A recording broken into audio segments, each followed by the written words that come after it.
Hello, viewers. I'm Vibhuti Jha. This is Jaipur Dialogue USA. Welcome to this conversation today.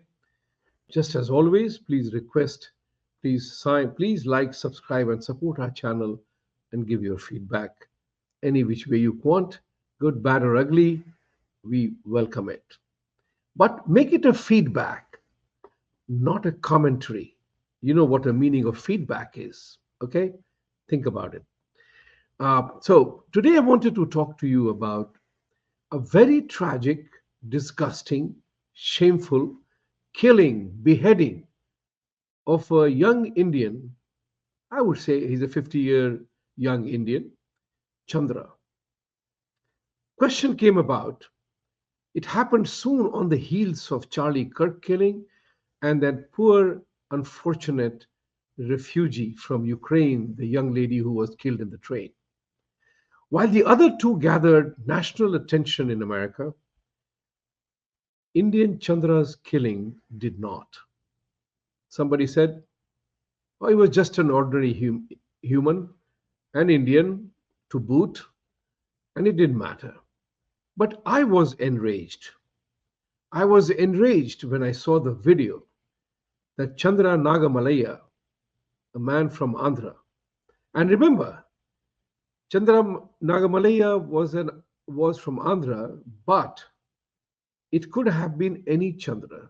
It could have been Chandra Mukherjee, Chandra Biswas, Chandra Pillai, Chandra Murlidharan, Chandra Basappa, Chandra Patekar, Chandra Singh, Chandra Jha, Chandra Mishra, anything.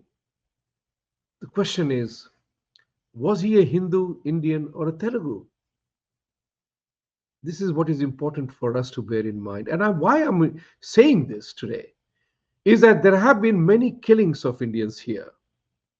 There was a time when in a row, about 8 or 9 or 10 Indian students were found dead in mysterious circumstances. If not mysterious, in rather unusual circumstances. I did a conversation on that. Why was it happening? And now you suddenly see those students are no longer killing in themselves, and nobody is committing suicide, and no accidents are happening. But there was a time when suddenly about 8, 9, or 10 students were eliminated from the face of the earth. Chandra's killing, as the video showed, was over some kind of a dispute or some kind of an instruction that the killer, I would not use the word alleged because I have seen it on the video. The man who is killed Chandra, who slit his throat, forget about slitting throat, beheaded him. The famous dreaded sentence called Sar Tan Se Juda. So who was this Chandra? It has to be thought out. The world is going around trying to raise GoFundMe for his son and his wife. But the point of the matter is why this killing, this beheading, and the head being played as a football or a soccer ball is what turns you angry. Because that can happen to you. What I did was in America, there are more than 800, 900 Indian cultural associations. 800 to 900 cultural associations. They are registered under the provision called Section 501c3, under which they do only cultural and social activities for the communities they serve or the purpose for which they were established. But they cannot take a political stand, endorse a political candidate one way or the other. Then they lose their tax exempt status, which members and volunteers contribute. But there are thousands of them. I have always been a believer that Indian associations, cultural associations, because they have a tax exempt status, doesn't mean you surrender your freedom of speech.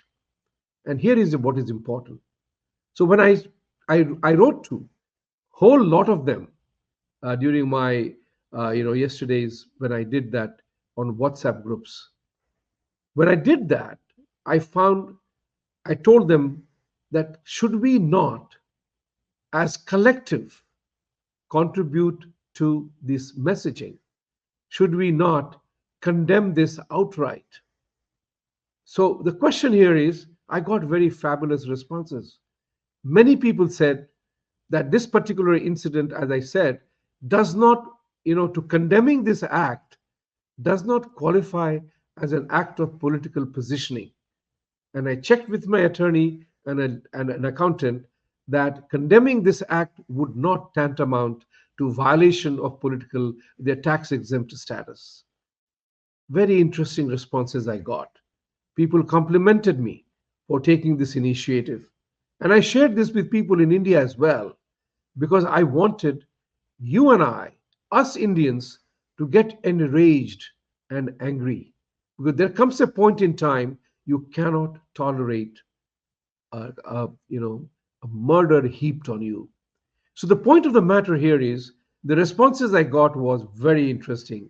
People said it is an act of cowardice by the Indian community.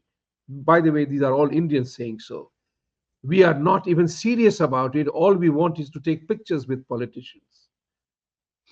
And people were saying that we have to do something about it. Many people said, you take the lead, we will follow. And that's all good. But there were also opinions where people said, oh, there are killings and deaths happening every day, or because of abortions and whole 99 yards of issues affecting America. And I said to him, said to those categories of people, yes, we are talking about a cultural organization that is serving its community's needs, whether it is what do you call Bihar Jharkhand Association Bajana, whether it is Telugu Association of North America, whether it is Tamil Sangam, whether it is Maharashtra Mandal, whether it is anything, Punjabi Suba, Punjabi Association, or Malayali Association. I'm saying that we have to, at these points in time, cross the line that divides us. It's very important. In my opinion, one of the unfortunate things in Bharat that happened was when we broke it into linguistic division of states. The linguistic division of states, as the phrase itself says, divided us. The attitude, oh, it's not about me. It's something else has happened to somebody. It's not my problem. But what I'm trying to tell you, friends, this is our problem. As I said in the beginning, these names could be of any Indian. Chandra Nagamalaya was from Andhra. Chandra Mukherjee will be from Bengal. Chandra Avasthi can be from Punjab. Chandra Sharma can be from Punjab or any of the North Indian states. Chandra Jha could be from Bihar. Chandra Patekar could be from Maharashtra. You name it. Chandra is a universal designation of a name. This is what is important for us Indians to know, that when a brutality of the kind is committed by an illegal resident here, illegal migrant here, who has been a significant amount of rap criminal acts on his name, who has been let go by the law and order system of this country, isn't it time to raise the voice against that system that lets the criminal run his life? And it is also incumbent upon people like you and I, who are employers or anybody. Are we going to hire people who have a criminal record of murder, theft, loot, rape? It becomes a community challenge. It becomes a community responsibility to ensure we don't do that. So the motel or the hotel where Chandra was serving, I don't know who the owners are, but the point of the matter remains, would you hire people who have a criminal record of this kind? While compassion and love is required, what is important also to assess who can do what. So if you were to hire a snake or a python as a pet, or if you get python as a pet, odds of you, the python, one day strangulating you or crushing you in its grip, it stays. That risk stays. If you have a cobra as a pet, if you disturb the cobra, it can bite you. You can know the outcome. It's very important to understand who we hire and who we deal with. For Indian community, particularly globally, somebody said, "Oh, deaths and things happen every day. What is there?" I said, "Yes, but it could be your head or death will happen. But next time it could be your head or your child's head." We don't feel the pain of death or tragedies happening elsewhere and to others. It's human beings are very selfish. And it is part of the nature. You will feel the pain. You if only your if when your finger hurts, you alone get hurt. Feel the pain. Others don't. They can only empathize with you. My suggestion to all Indians here is to get real. If you don't raise the voice, if you don't protest, you have 5 million people in this country. And tragic things happen all the time. A car accident, maverick guy goes on the street, indulges in street shooting. Those are different societal problems. I'm not talking about that. I'm talking about an act by an illegal immigrant who did not have to be in this country. Period. He did not have to be in the country. And if he was there and you want to be compassionate and humane towards him, then you have to know whether he has a criminal rap sheet in which a significant amount of crimes have been committed. It is always the innocent that suffers. And that's very important for us to know. You know, what I also want to say to you is that there is an element, I actually said it in my X yesterday tweet.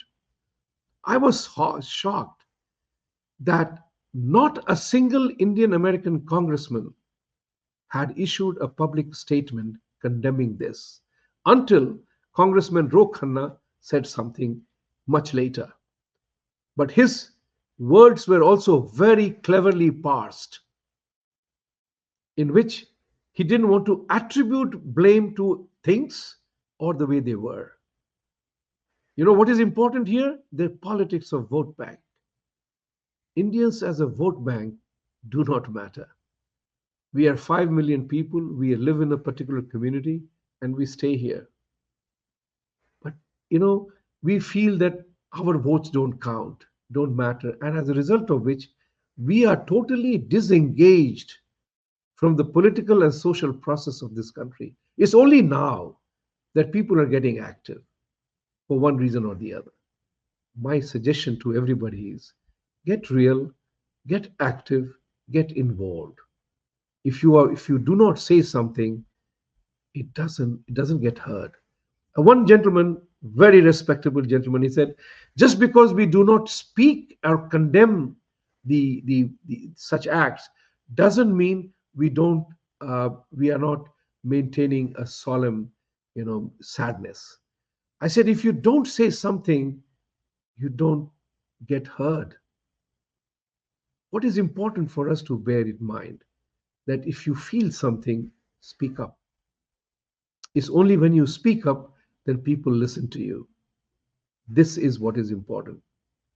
Okay, so I just wanted to say this, that Chandra Nagamalaya's death must not remain a political football, like his head was tossed around.